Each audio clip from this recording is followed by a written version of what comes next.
Evelyn Brooks had always carried a quiet strength within her, a strength forged in the crucible of subtle insults and overt injustices that came from a world determined to keep her in her place.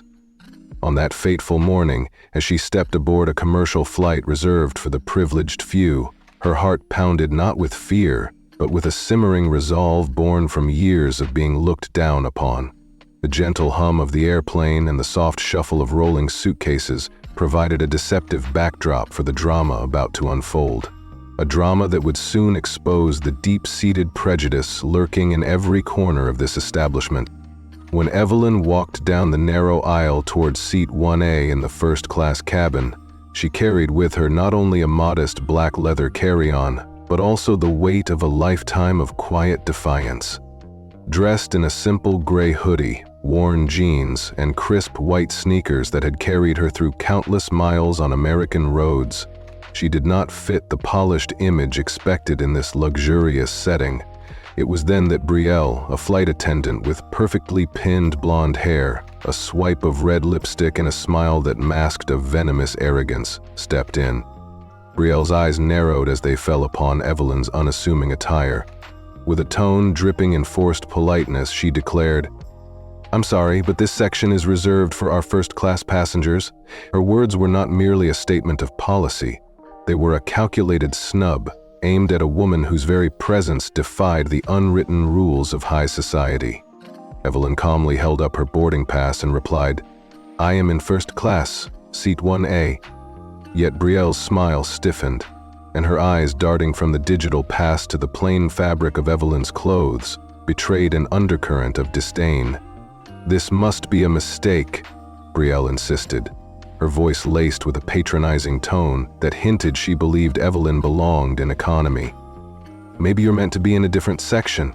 Let me help you find your seat." The tension in the cabin grew palpable. Passengers exchanged uneasy glances. A well-dressed couple in business attire whispered among themselves while a teenage boy, half hidden behind a magazine, began recording the incident on his phone.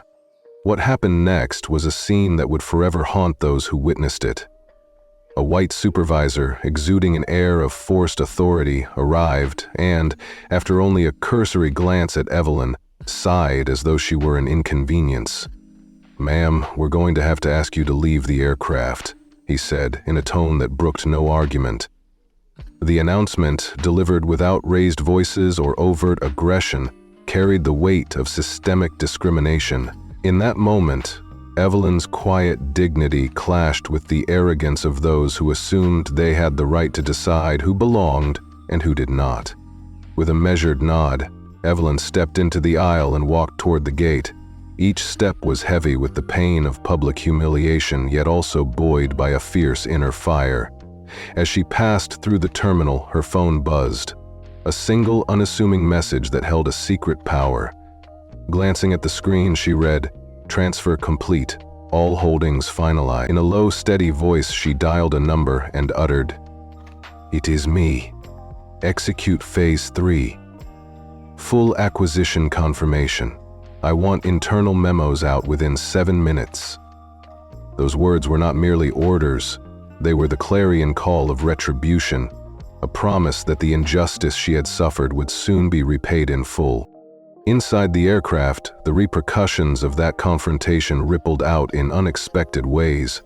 While Brielle returned to her duties with her head held high, convinced that she had merely upheld the rules, the damage had already been done. The older gentleman in seat 10C, a dignified African-American with kind but disapproving eyes, shook his head and murmured, "Y'all done messed up." His quiet lament was echoed by the hushed whispers of other passengers who recognized the bitter taste of prejudice at work. What had begun as a personal affront was rapidly evolving into a profound commentary on class, race, and the painful divisions that continue to scar our society. Evelyn's journey had not started on that flight. She had grown up in a modest 2-bedroom apartment on South Side Chicago, where hope mingled with the persistent scent of floor wax and hard-earned dreams. Her mother, Darlene Carter, worked long, grueling nights as a janitor at O'Hare Airport, her damp shoes and weary eyes a daily testament to resilience. Every morning at 5 a.m., Darlene would return home, never once complaining about the harshness of her life. Instead, she would gently remind young Evelyn, "You eat yet, baby? Remember, no matter where you come from, you walk like you belong. Keep your head up." Those words became a shield against the biting cruelty of a society that preferred to overlook the potential of the less fortunate. Throughout her childhood and early adulthood, Evelyn had encountered a relentless stream of condescension and discrimination. At school, her simple clothes and modest lunches marked her as different from her well-heeled peers. Teachers would whisper, "She's got something," as if her quiet brilliance was an anomaly in a world designed for privilege. Yet every slight only steeled her resolve. At the age of 12, while others played innocently, she boldly declared to her mother at the bus stop, "I'm going to own the company that owns the planes." That statement was met with a tender smile from Darlene, a smile that spoke of pride and a belief in her daughter's ability to change the world. By the time Evelyn reached Harvard, she was already a force in her own right. Wearing that same threadbare gray hoodie that her mother had lovingly provided, she navigated a world of designer bags, silk scarves, and gold-plated laptops with quiet determination. Classmates struggled to pronounce her name, professors hesitated before calling on her, and yet she answered every question with precision and grace. In every lecture and every late-night study session at the public library, Evelyn's silent vow echoed, "I will never beg to belong here. I will build something so immense that they will beg to be part of it." And now, on that ill-fated flight, the culmination of years of quiet struggle and silent suffering was poised to burst forth as an act of overwhelming retribution.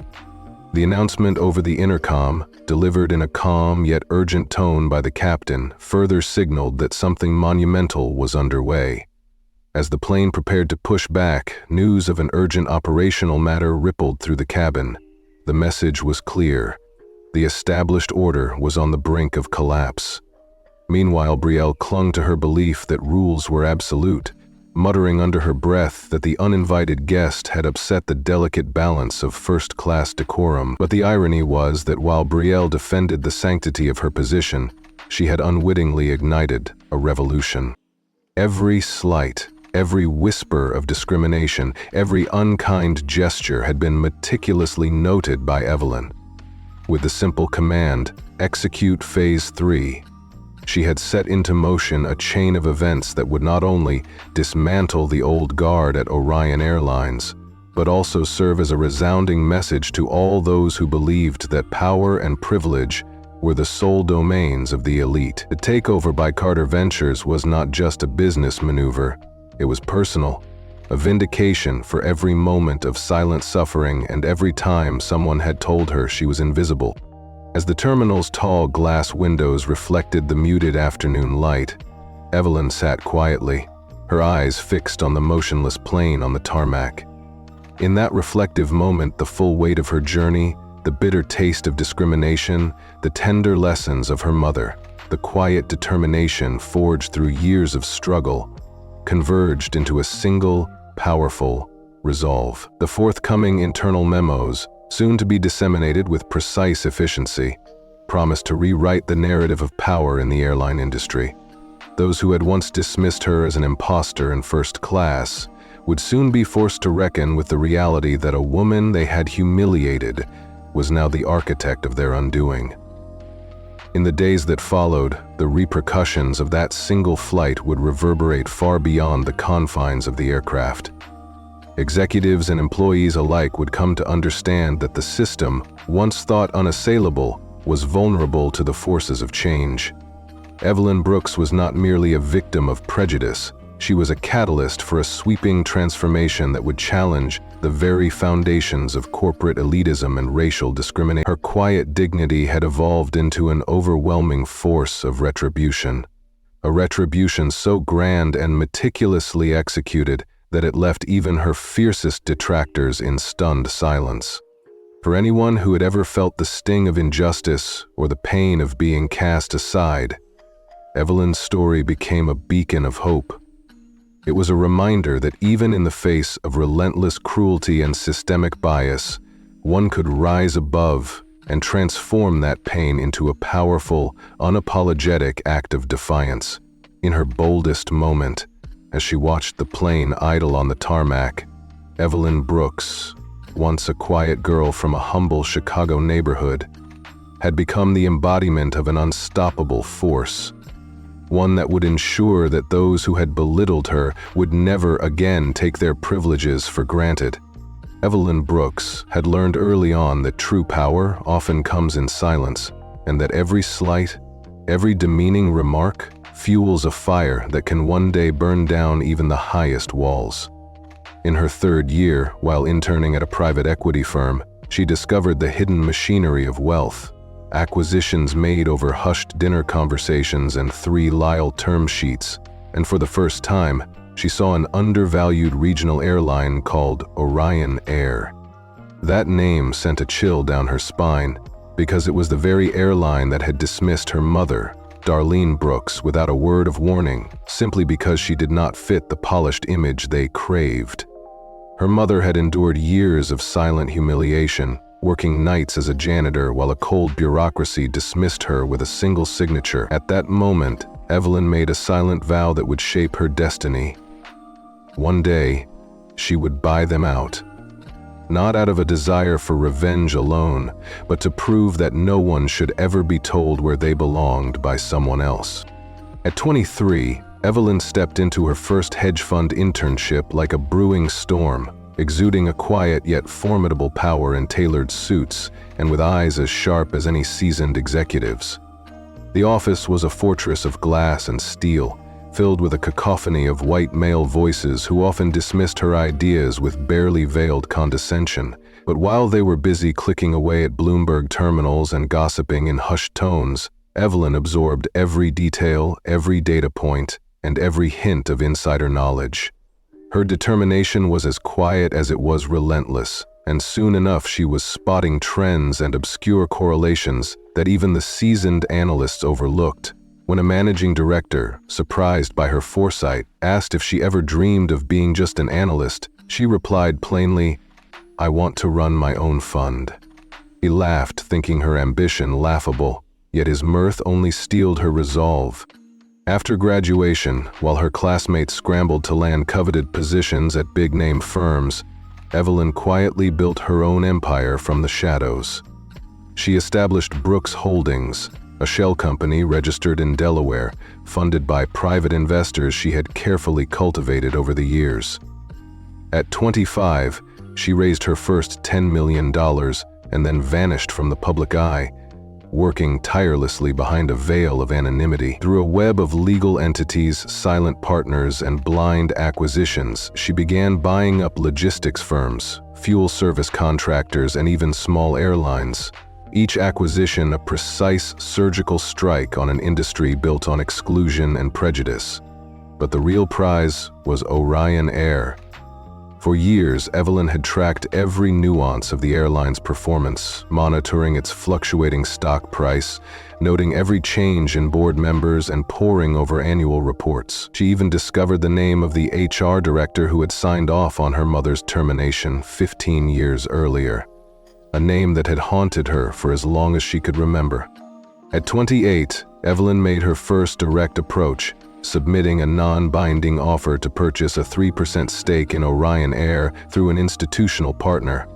Predictably, her offer was rejected with a sneer, but she smiled inwardly. Rejection was merely the first step in a much larger game. Over the next 2 years, she meticulously acquired minority shares through proxies and investment shelves. 0.5% here, 1.2% there, until by the time she turned 30, she wielded 31.4% voting power, more than any single stakeholding. And still, no one knew her true identity. With calculated patience, she rebranded Brooks Holdings as Dharma Capital, a name that hinted at both balance and righteous retribution. As Orion Air prepared for a quiet restructuring, closing unprofitable routes, merging with a smaller carrier, and issuing a private stock offering to mask short-term losses. The leadership team saw opportunity. They believed they could pivot without public scrutiny. But Evelyn recognized the vulnerability, the perfect pressure point for a takeover. Quietly, she approached minor board members one by one, offering them enticing exit deals and strategic placements in exchange for their silence. Some accepted out of greed, others out of fear. Within 2 months, the intricate web of her acquisitions coalesced into a majority voting control that no one could have foreseen. Yet, despite the magnitude of her achievement, Evelyn did not celebrate in the usual way. Instead, she sat alone in her minimalist office overlooking the East River, sipping tea from a chipped mug that still bore the faded sticker of a cartoon plane. A cherished memento from her mother. Staring at the final acquisition documents, she allowed herself a single, quiet nod. She had done it. She had bought into the very system that once told her she was unwanted. 2 weeks later, Evelyn called her legal team to schedule a board vote that would usher in new executive leadership at Orion Air. When asked who the incoming chair would be, she simply said, "You'll see." But there was one final symbolic act left to complete her grand design. Determined to confront the ghosts of her past, Evelyn booked a ticket on the same flight route where her mother had once endured endless demeaning shifts. This time, however, she purchased a first-class seat, Seat 1A, to reclaim the space that had once been used against her. Arriving at the gate with no makeup, no jewelry, and no security detail, she wanted the industry to see her in her raw, unadorned power. As she walked down the aisle of the plane, memories of past humiliations flooded back. The cold dismissal, the patronizing tone of Brielle Winters, the flight attendant who had once publicly humiliated her, and the forced apologies of executives who thought their actions were justified by outdated rules. Inside the aircraft, the mood was superficially routine, but every detail resonated with a deeper history of injustice. Brielle Winters, still clinging to her practiced smile and shallow assumptions, moved down the aisle checking seatbelts and greeting passengers as if nothing had ever happened. But the atmosphere was charged. An elderly African-American man in seat 2C leaned forward and said softly, "Every time you look at someone and assume they don't belong, you better pray you're not the one who doesn't." His words, full of quiet wisdom and righteous indignation, cut through the pretense. Brielle, forced to maintain her professional demeanor, replied, "I'm just following protocol." Yet even as she said it, her eyes betrayed a flicker of uncertainty. Up in the cockpit, the captain received a startling digital message from Dharma Capital, a new executive directive that announced Orion Air was under new management, effective immediately. The captain's face turned pale and his co-pilot muttered, "What the hell is this?" The captain then made an urgent announcement over the intercom, instructing everyone to remain seated while the crew scrambled to adapt to the new chain of command. Back at the gate, Evelyn sat with her legs crossed, staring out at the plane through towering glass windows, her expression inscrutable. A single phone buzzed, displaying the confirmation that Phase 3 was complete, that the press embargo was active, and that internal memos had been delivered. The message read, "You hold 56.2% voting power. All senior officers notified." Evelyn quickly typed her final command. "Boardroom in 30, have the HR files ready. Start with Brielle Winters."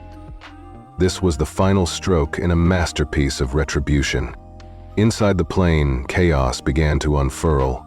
A young woman checking her phone for flight delays discovered breaking headlines. Silent Fund Dharma Capital acquires majority stake in Orion Air. Internal power restructure underway. Her eyes widened as the reality of the corporate coup sank in. Every minute detail, every whispered rumor now took on the weight of historic injustice being overturned. For Evelyn Brooks, this was not just a corporate maneuver. It was a deeply personal vindication. Every demeaning word, every instance of racism and classism that had plagued her journey now culminated in this moment of bold defiance. The transformation of Orion Air was more than just a hostile takeover. It was a reckoning with a system that had long marginalized the underprivileged.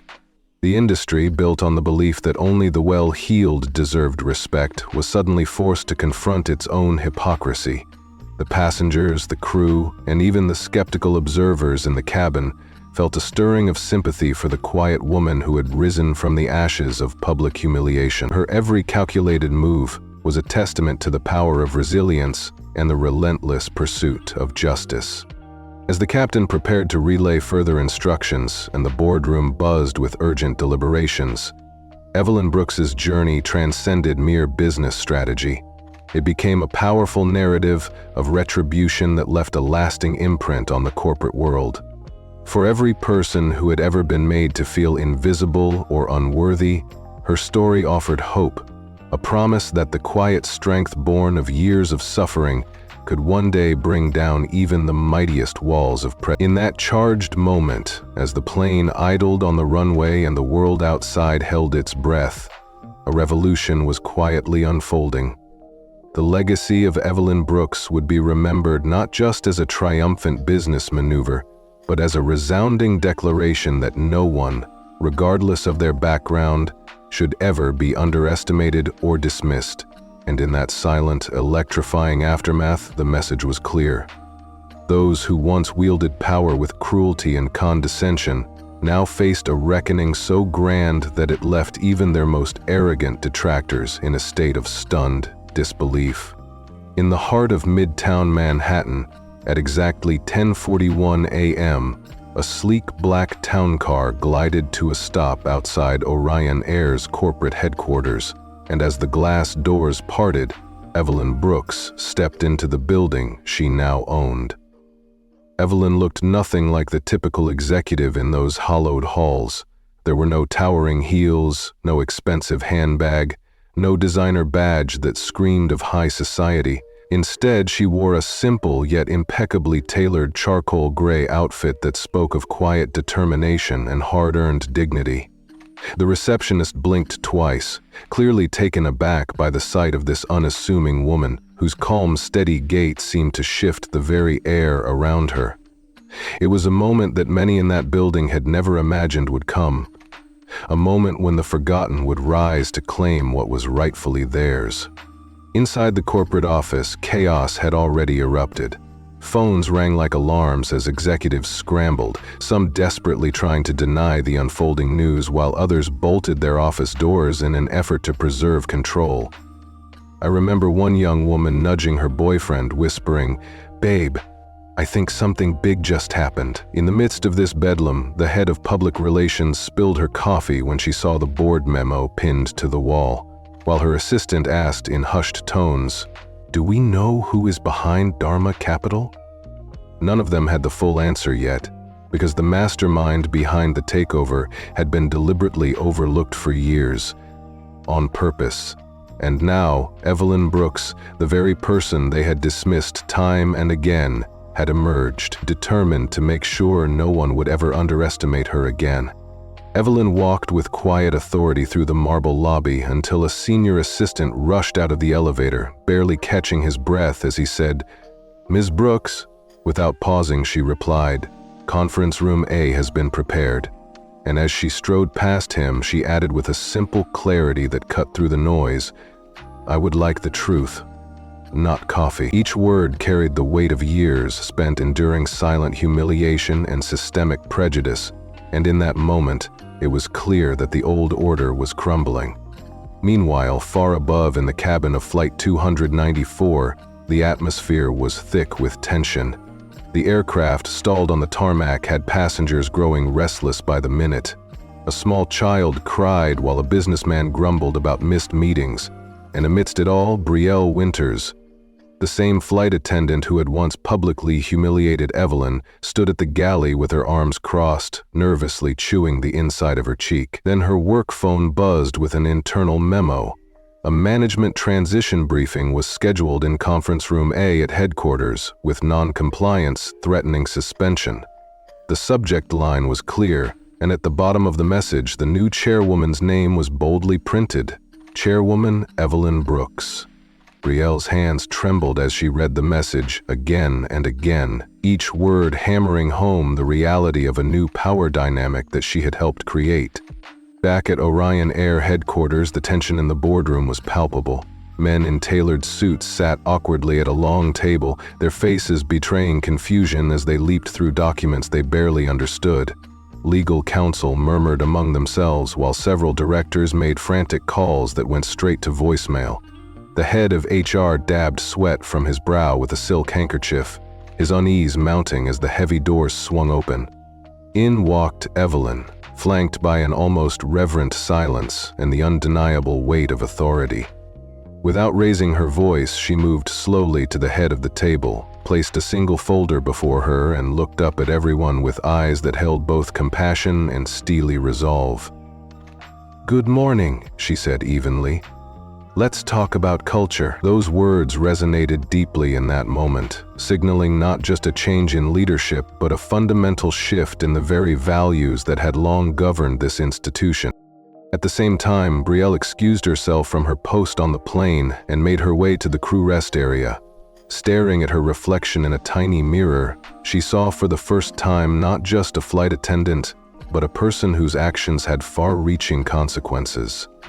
A person who had once reduced a fellow human being to nothing more than a mistake. Her heart pounded as the elevator doors opened with a soft chime, and she stepped out onto the polished floor, her usual brisk stride replaced by a slow, heavy pace. Employees in the hallway glanced up briefly before quickly averting their eyes, as word of the takeover had spread like wildfire. The air was thick with a quiet judgment that left no doubt. Everyone was watching, waiting to see how this dramatic reversal of fortunes would play out. Brielle finally reached Conference Room A, where the tall glass doors loomed ahead, partially frosted but unmistakably marked with one name in gold: Chairwoman Evelyn Brooks. With trembling hands and a racing heart, she knocked once. A calm, measured voice from inside said, "Come in." And as Brielle stepped into the room, she saw 10 executives gathered around a long table: the director of HR, the general counsel, and others whose faces betrayed anxiety and resignation. At the head of the table, Evelyn sat serenely, dressed simply in charcoal gray with no adornments, just an expression of quiet, unyielding strength. Evelyn looked directly at Brielle and said, "Brielle Winters, have a seat." The tone was respectful, yet impossible to misinterpret. This was a moment of reckoning. Brielle's voice cracked as she stuttered, "I assume you received the memo?" Evelyn nodded silently and then opened the folder in front of her, flipping to the first page and laying it flat for everyone to see. There, captured in a still image from the plane's security footage, was the moment when Brielle had blocked Evelyn's entry into seat 1A, her hand outstretched in a futile attempt to assert control. The folder contained additional pages, filled with passenger statements and screenshots of the story trending online. Evelyn never raised her voice as she spoke. Instead, she asked softly, "What did you see when you looked at me that day?" The question fell over the room like a stone into still water, heavy with unspoken truths and memories of deep-seated humiliation. Brielle swallowed hard before admitting in a trembling whisper, I thought you were in the wrong seat." Evelyn's gentle correction came as a quiet rebuke. "That is not what I asked." With her eyes cast downward, Brielle finally murmured, "I saw someone who did not look like she belonged in first class." Evelyn leaned back slightly, her gaze steady and unwavering. "You see, I did not enter that cabin as just a passenger. I was your test, your measure of who truly respects dignity, and Brielle, you failed that test." The room fell into a suffocating silence, as if even the ticking of the wall clock had hesitated to continue. Brielle sat there, her face draining of color, confronted with the reality of the pain she had inflicted, not just on a woman with a name and a story, but on someone who had spent her life being pushed aside. Evelyn closed the folder gently and looked directly at Brielle, stating matter-of-factly, "I could fire you today, make a public example, and give the media the headline they crave. but I will not do that." A collective exhale filled the room, a quiet release of tension, as Evelyn reached into her bag and pulled out a single-page document. "This," she said as she slid the page across the table, "is a contract for an internal accountability initiative I have created called Human First." Brielle picked up the document with trembling fingers and scanned its contents. Evelyn continued, "For the next 6 months, you will work not as cabin crew but as part of our new passenger empathy task force. You will attend sessions led by individuals you have likely never seen in a boardroom, a diverse group that includes janitors, mechanics, passengers with disabilities, and women who were once told they did not belong in first class. You will listen, you will learn, and most importantly, you will not lead." Brielle's voice came out as a faint whisper, laden with remorse. "You are giving me a chance." Evelyn corrected her gently. "I am giving you a choice to face the truth and begin the process of redemption." A long silence ensued as Brielle's eyes shimmered with tears before she finally, barely audibly, said, "I accept." After the meeting, as Brielle left the boardroom, Evelyn remained seated for a moment, staring at the long table that bore witness to so many injustices. She reflected on all the times she had been made to feel small, the crushing weight of public humiliation, and the cold indifference of a system built on exclusion and racism. Yet in that quiet, contemplative moment, Evelyn did not feel triumphant. Instead, she felt centered and resolute.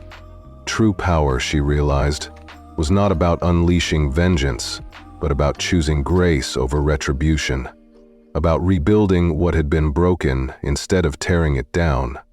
Redemption, she knew, is the most expensive kind of justice, because it demands that one stay and face the consequences of their actions.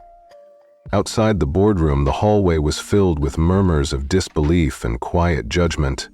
Everyone in the building now understood that a new era had dawned at Orion Air, a revolution that had begun with the simple act of one woman refusing to be defined by the narrow confines of an unjust system. Evelyn Brooks had turned a moment of personal humiliation into a profound statement of empowerment and accountability, ensuring that the legacy of those who had been marginalized would no longer be erased. As she gathered her thoughts, she knew that the changes she was implementing would not only redefine corporate culture, but would also offer hope to every person who had ever been told they did not belong. In that defining moment, as the city outside pulsed with life and possibility, Evelyn Brooks stood as a beacon of strength for the forgotten and the overlooked. Her quiet, relentless power had finally rewritten the narrative, a narrative that demanded respect, equality, and compassion in a world long dominated by cruelty and prejudice. And as she looked ahead to the future, she vowed that no one, no matter how high their position or how deep their sense of entitlement, would ever again have the power to diminish another human being. This was not just a corporate takeover. It was the reclamation of dignity and the triumph of empathy over indifference. Veronica Hart sat in that rain-soaked Manhattan conference room on a gloomy Tuesday, as if she were the calm center of a raging storm. The room was filled with men in navy suits, older, louder, and unmistakably white, whose presence made her feel like the only burst of color in an otherwise monochrome world. At just 27, she was not only the youngest in the room by nearly a decade, but also the only woman of color, a fact that underscored the bitter taste of exclusion she had endured for so long. For 6 grueling months, Veronica had pored over merger strategies and financial models that would have saved the firm a staggering $40 million. Every digit, every projection was airtight, polished with the clarity and precision of someone who had lived inside every number. And yet, as she finished her presentation with a voice that was both measured and resolute, the room fell into a chilling silence that sent shivers down her spine. The senior partner cleared his throat, his tone dripping with patronizing condescension as he said, "Impressive work, Veronica, but we're going with Ryan's model." Veronica blinked, hardly able to believe that the man who had overseen countless deals was now dismissing her brilliant work in favor of Ryan, a man known for showing up late to half the meetings and who had once confused revenue with gross profit. She held her tongue, knowing all too well that any protest on her part would be misinterpreted as aggression, a dangerous label for someone like her. When the meeting ended and the tailored suits dispersed into the corridors, Veronica remained seated, her hands still gripping the edge of the table until her knuckles turned as pale as the sterile walls. Alone in that empty room, she felt a crushing loneliness mixed with the searing sting of injustice. That night, as rain poured down on the slick streets of Manhattan, Veronica wandered without direction. Her high heels clicked relentlessly on the wet pavement, each step echoing her inner turmoil. Looking up at the 1,000 rain-smeared windows lining the busy avenues, her reflection whispered a painful truth. "You're invisible. You'll never be enough for them." The city, usually so alive with possibility, now seemed like a maze of doors deliberately built to keep people like her out. When she finally reached her small, cramped apartment, a modest space filled with memories of sacrifice and quiet hope, she was soaked to the bone and numb inside. In that vulnerable moment, she reached for the phone and called her mother Darlene, whose warm voice had always been a beacon in the darkness. "Baby," came her mother's gentle greeting on the first ring. Veronica's voice trembled as she finally managed, "I think I made a mistake." It was not a mistake in the usual sense, but the crushing realization that no matter how hard she tried to fit into a world designed to exclude her, she would always be made to feel less than. Darlene listened silently, knowing that beneath that cracked tone lay not frustration, but a deeper, soul-wrenching hurt. After a long, heavy pause, Darlene spoke softly. "You keep trying to walk through doors they built to exclude you, baby. You want them to see you, respect you, and make space for you, but honey, some rooms just aren't made for us. They might smile and let you sit at the table, but the moment you shine too brightly, they start pulling the shades." Her words, simple yet profound, wrapped around Veronica like a warm, protective blanket. "So maybe you stop waiting for them to let you in," her mother continued. With a choked voice, Veronica asked, "Then what do I do?"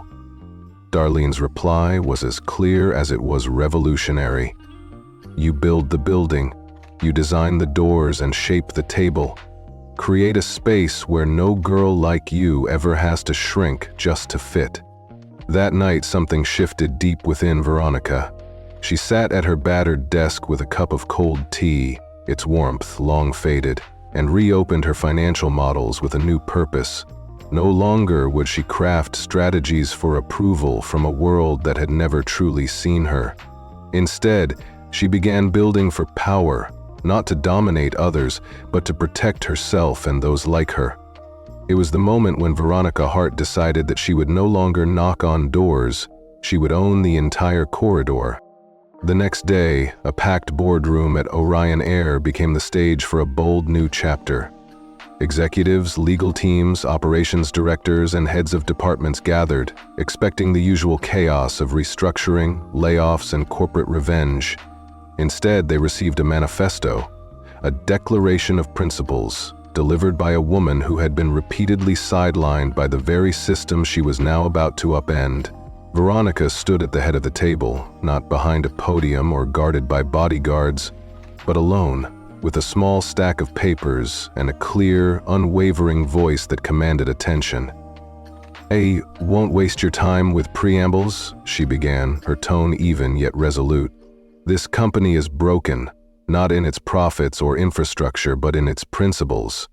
A few uncomfortable shifts rippled through the room as executives exchanged wary glances. Veronica continued, "I've seen the numbers, I've read the files, and more importantly, I've seen the culture from the inside, and I did not like what I saw." Her words hung heavy in the air, a piercing indictment of years of complacency and bias. "We're not just patching leaks, we're rebuilding this ship from the ground up." She held up a single page titled, Project Polaris, a people-first aviation model that outlined 3 bold pillars: respect, representation, and responsibility. She looked each person in the eye as she laid out the new directives. To the head of human resources, we are implementing a blind hiring review for all cabin crew and ground staff. No more fit-the-brand language, no more coded evaluations. To the chief operating officer, we are launching a real-time passenger feedback system that will ensure no concern disappears in silence again. And to the chief financial officer, we are setting aside $5 million for employee equity shares, starting with those who have been here the longest and have paid the highest price for their loyalty. As gasps filled the room and murmurs of disbelief turned to murmurs of cautious hope, Veronica delivered her final, most daring declaration. We will be forming the Human First Council, an internal oversight board made up not just of executives, but of janitors, luggage handlers, single mothers, immigrants, and yes, people who were once told they didn't look the part. This is not a mere diversity program. This is an accountability revolution. I do not want fear in this company. I want awareness. I want people to truly see each other. And for those who refuse to evolve, there will be a door waiting for them. Her words, though delivered softly, struck like thunder in that silent, tense room. 2 weeks later, the impact of Project Polaris began to ripple throughout Orion Air. At Harvard Business School, in a sunlit auditorium that once felt as though it had been designed to keep her in the back row, Veronica Hart now commanded the stage. Clad in a simple navy blue suit and without any flashy logos or entourage, she looked every bit the leader she had fought so hard to become. Her speech was not filled with lofty quotes or rehearsed corporate jargon. Instead, she began by asking a raw, personal question. How many of you have ever walked into a room and felt like you had to prove you belonged? Hands slowly went up, first hesitantly, then with increasing confidence, as her audience, fellow executives, students, and industry veterans alike, found resonance in her words.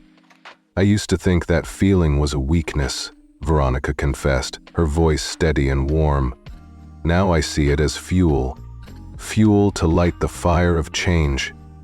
She spoke of boardrooms and mergers, of janitors who kept the lights on at airports, of single mothers working double shifts, and of students studying by streetlight, all of whom had been sidelined by a system that valued dollars over dignity. And then she made her announcement.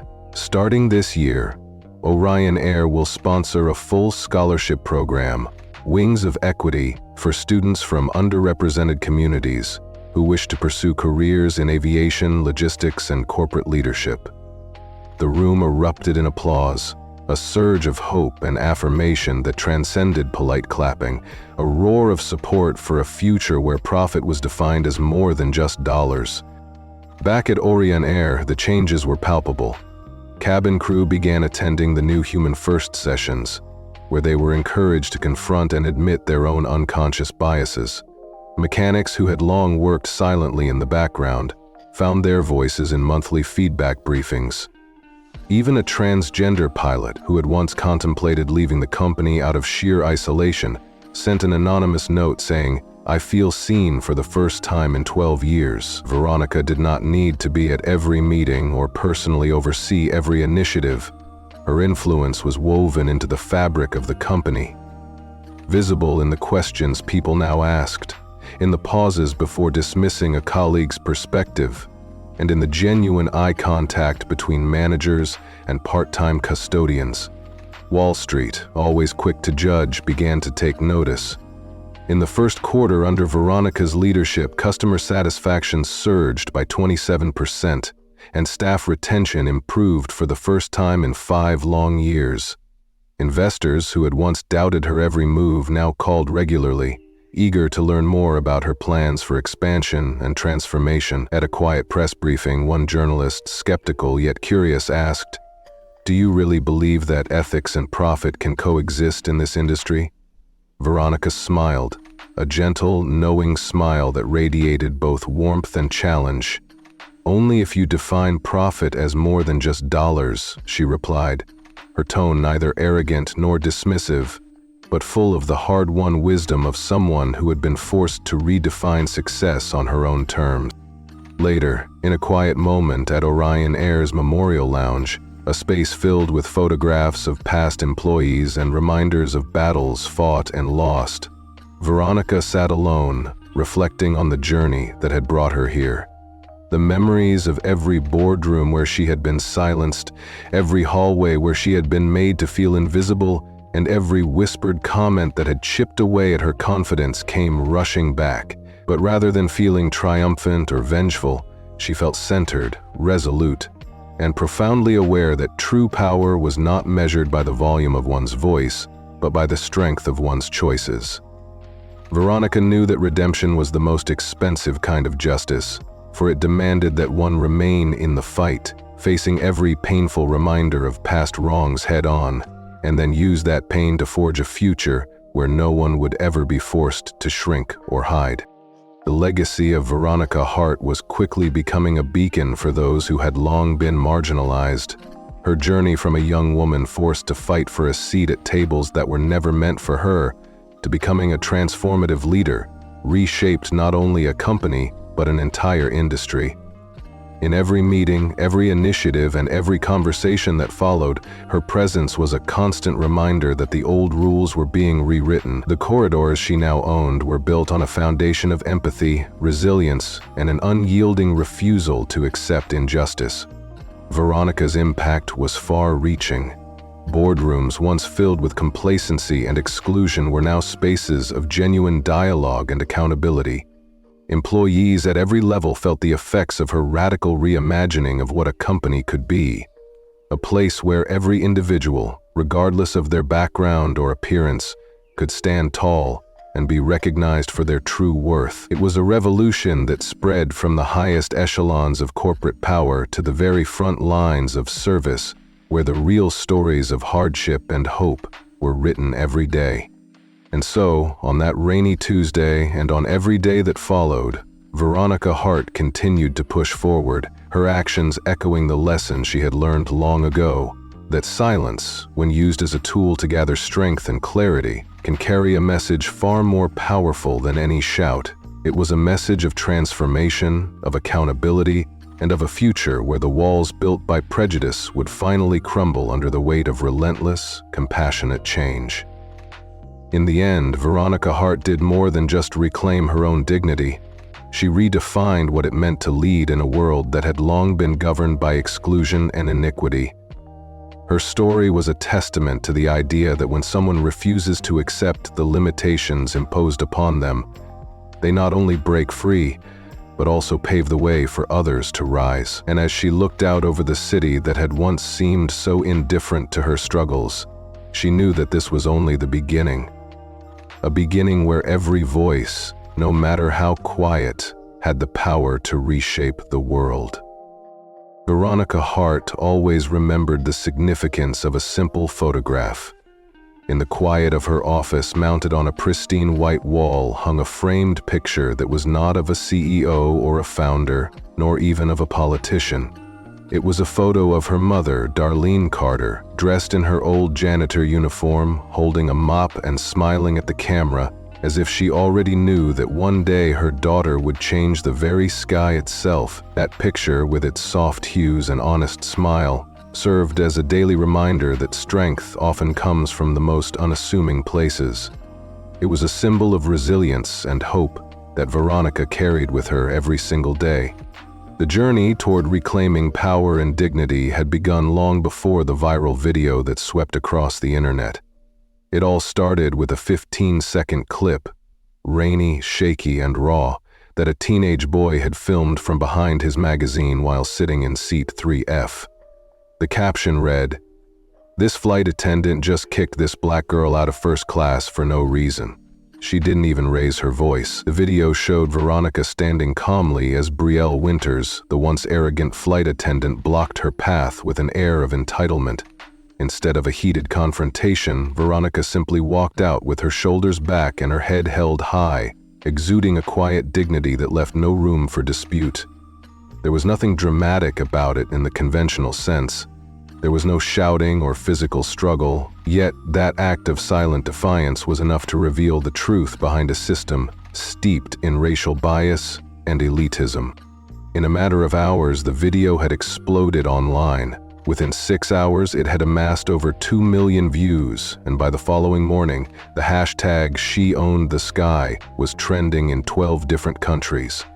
The world was captivated not by a moment of fiery rebellion, but by a moment of unyielding dignity under pressure. Then came the twist that no one saw coming. A financial analyst on Twitter, bored yet astute, connected the dots by posting a now-deleted tweet featuring a screenshot of Dharma Capital's acquisition summary. The tweet boldly declared, "Yo, the girl in the plane video is Veronica Hart. She literally bought the whole airline, like she owns it now." That single tweet hit 1 million likes within 2 hours, and suddenly, Veronica Hart was everywhere. News anchors began referring to her as the silent CEO, and think pieces titled "Grace Under Fire" and "What Veronica Hart Taught Us About Power" spread like wildfire. Corporate America, it seemed, was finally facing its reckoning. Interview requests flooded in, from morning shows to business podcasts, from TED Talks to magazine covers. But Veronica declined them all. She did not need to explain herself or justify her actions. Instead, she issued a single public statement on Orion Air's official website that would forever echo in the halls of corporate history. Her message was succinct yet profound.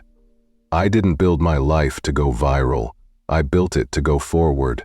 If my story moved you, let it move you towards someone else. Listen better, assume less, lead quieter."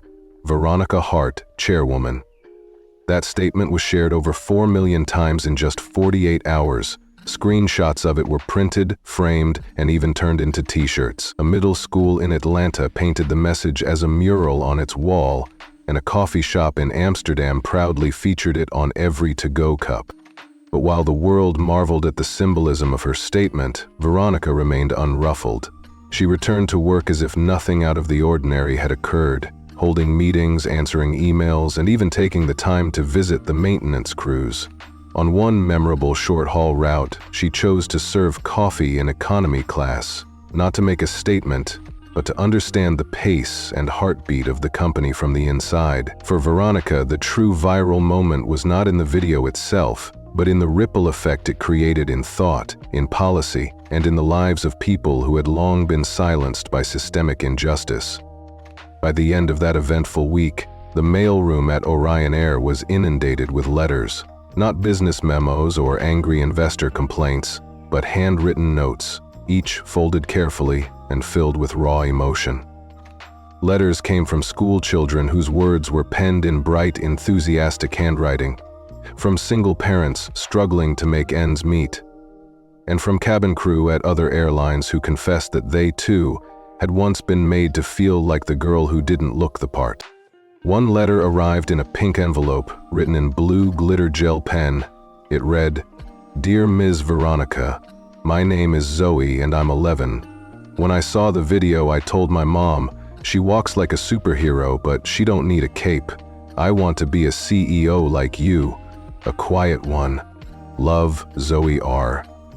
Veronica read that letter 3 times, setting it gently on her desk as if it were made of glass, a precious artifact of hope and inspiration. Another letter came from a retired Orion Air employee who had once worked as a cleaner. In that letter, the employee recalled, "I used to scrub those seats and dream that maybe my kid would one day sit in first class. I never thought one of us would own the company. Thank you for making that real for all of us." That letter, too, found a permanent place on Veronica's desk, right beside the cherished photo of her mother. That night, long after the building had fallen silent and the usual clamor of corporate life had faded into the hum of city lights outside, Veronica sat in her office. There were no headlines blaring her name and no raucous applause. There was only the quiet sound of something deep within her finally settling. For so many years, she had chased power in silence, quietly, precisely, relentlessly, without ever letting the cruelty of those who dismissed her change who she was. And now, In that moment of stillness, she understood something far more profound. True power is not measured by what you hold in your hands, but by what you inspire in others, simply by holding it without letting it change you. Later that week, during an internal company meeting, a colleague dared to ask, "Do you feel like you've won?" Veronica smiled faintly and replied, "I didn't come here to win. I came here to rewrite the rules."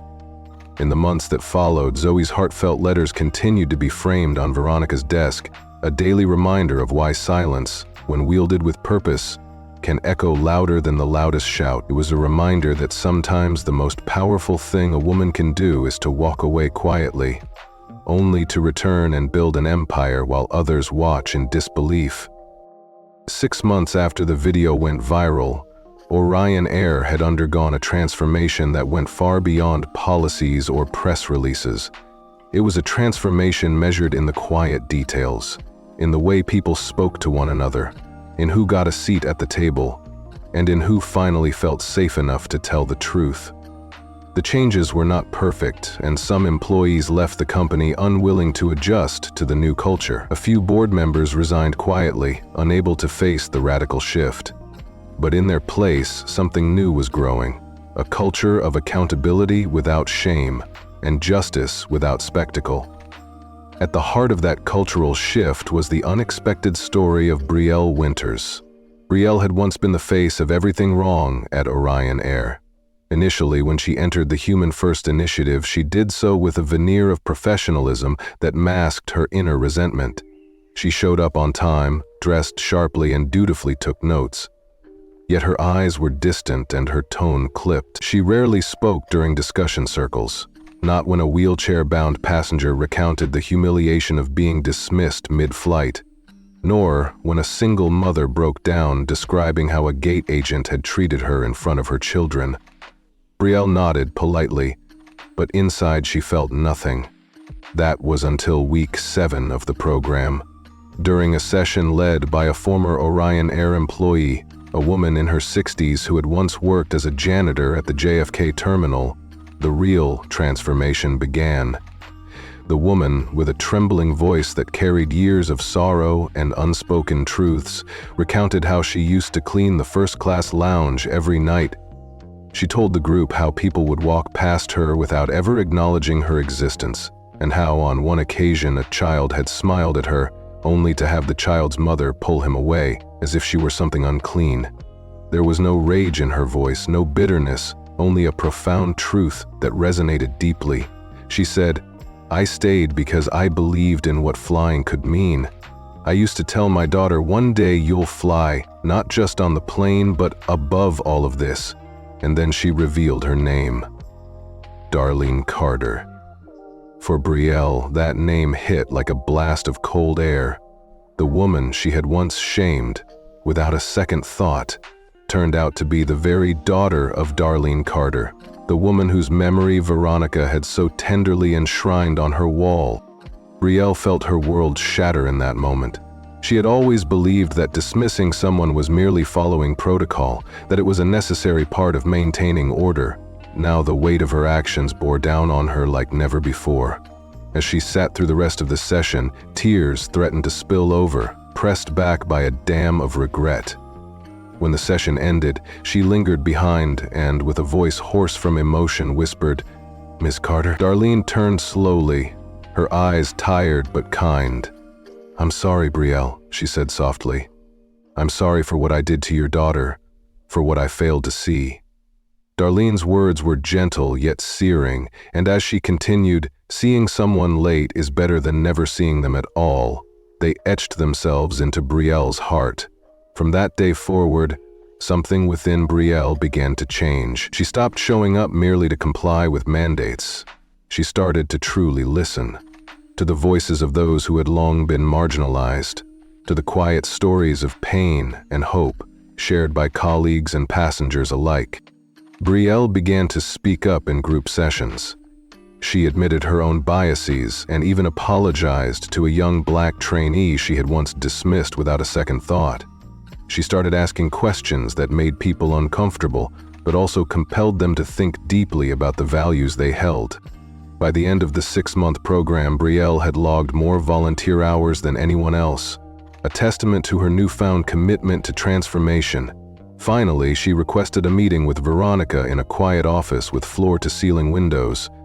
Standing across from the woman she had once publicly humiliated, Brielle managed to say, "Thank you for not firing me." Veronica looked up from her desk calmly and replied, "Firing you would not have changed anything. True growth happens when someone stays and does the work." With a hesitant nod, Brielle then asked, "Is there a place for me in this new company?" Veronica studied her for a long moment before replying, "Yes, there is a place for you, but not in the role you once held." 2 months later, Brielle took the stage at an internal company event where her new title, Director of Passenger Empathy and Culture Integration, was announced. Standing before a room full of staff, many of whom had once seen her as the embodiment of everything wrong at Orion Air, Brielle spoke with a newfound clarity. "I used to think leadership meant control," she confessed. "Now I understand that true leadership means reflection. I was once part of a culture that made people feel small, but I was given the chance to unlearn that. I stand here today because someone believed I could change, and because our chairwoman taught me that true power does not punish, it transforms." As the room erupted in genuine applause, not for a flawless leader but for a changed one, Veronica observed from the back of the room. There were no cameras or spotlights, just a quiet moment of acknowledgement that transformation, however gradual, was possible. In the weeks that followed, Orion Air continued to evolve under Veronica Hart's visionary leadership. The once rigid hierarchy that had defined the company began to give way to a culture where every employee, regardless of background or station, was valued. The viral video had been only the catalyst. The real change was happening in the everyday interactions within the company. Cabin crew members who had once been silent now attended regular human-first sessions where they discussed their own biases and learned to appreciate the diverse experiences of their colleagues. Mechanics who had spent decades in the background were now invited to monthly feedback briefings, their voices finally being heard. Even a transgender pilot who had once considered quitting because of the pervasive isolation sent an anonymous note expressing that for the first time in 12 years, they felt seen and respected. Veronica's impact was felt far beyond the confines of Orion Air's headquarters. On Wall Street, where investors had once been skeptical of a woman who had come from humble beginnings, the transformation was undeniable. In the first quarter under her leadership, customer satisfaction increased by 27%, and employee retention reached levels unseen in over 5 years. Investors who had once questioned her every decision now called regularly, eager to hear about future expansion plans and the possibility of replicating this model of accountability in other industries. At a quiet press briefing, one journalist asked, "Do you really believe that ethics and profit can coexist in this industry?" Veronica's gentle smile and measured response, "Only if you define profit as more than just dollars," left no doubt that her vision extended far beyond the balance sheets.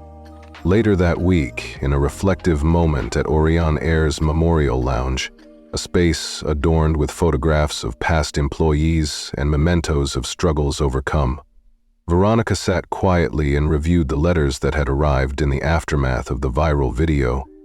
Each handwritten note, every carefully folded piece of paper, testified to the impact of her journey. One letter from a single parent expressed gratitude for finally feeling seen.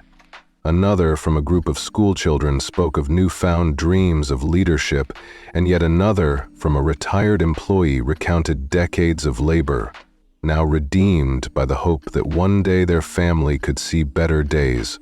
In that silent space, as the hum of the city outside blended with the soft rustle of paper, Veronica understood that the true measure of her power was not in the corporate takeover she had orchestrated, but in the lives she had touched by simply remaining true to herself. In a private moment during an internal meeting, a colleague once asked Veronica if she felt like she had won. She had smiled faintly and replied that she had never come to win, but to rewrite the rules. And indeed, as time passed, the legacy of Veronica Hart grew into a beacon of transformation. Orion Air was no longer just an airline. It was a symbol of hope and a model for how organizations could evolve from systems of exclusion to ones of empowerment and empathy. At every turn, Veronica's quiet yet unyielding resolve proved that real change did not come from loud proclamations or dramatic gestures, but from the steady accumulation of small, deliberate acts of justice. The viral video, which had once been a moment captured on a shaky camera, had become a spark that ignited a revolution within the company. And as the world watched, Veronica continued to lead with a calm intensity that reminded everyone that true power belongs to those who dare to build rather than destroy. In the end, Veronica Hart's story was more than a tale of corporate takeover or personal vindication. It was a story of transformation. A narrative where a woman who had once been dismissed and humiliated rose to redefine what it meant to lead. It was a story that showed that even in the face of racial prejudice and systemic bias, one could choose to transform that pain into a force for positive change. The image of her mother, Darlene Carter, smiling in her janitor uniform remained a constant reminder of the humble origins from which Veronica had sprung, and of the promise that one day, the sky itself could be changed. As the months turned into years, Orion Air continued to evolve under the guidance of a leadership that no longer feared the truth. The culture of accountability without shame became a cornerstone of the company, and the narrative of silence transforming into strength was shared in boardrooms, classrooms, and even in small towns. Veronica Hart, the silent CEO who once walked off a plane with nothing more than quiet dignity, had now built an empire founded on the principles of respect, representation, and responsibility. And while the world outside buzzed with the latest headlines and corporate dramas, those who had been part of her journey knew that the true victory lay in the lives uplifted and the barriers dismantled by her unwavering resolve. Veronica's story was one that resonated deeply with those who had ever felt invisible or unworthy. It was a reminder that even in a world built on prejudice and exclusion, the power to change the narrative lay within each person.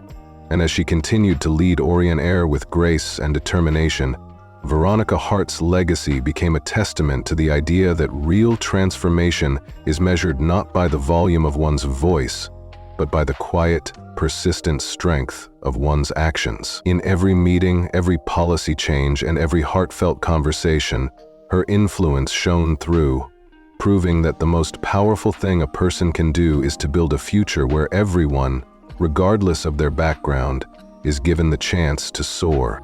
Ultimately, Veronica Hart did not just reclaim her own dignity, she redefined what it meant to lead with empathy and vision. Her journey from a silenced flight attendant to the chairwoman of an airline was a story of redemption and radical change. And as the world continued to watch, the quiet revolution that began with a single, unyielding act of dignity transformed into a lasting legacy of empowerment, ensuring that the skies, once marked by exclusion, would forever be a place where every voice was valued and every life mattered.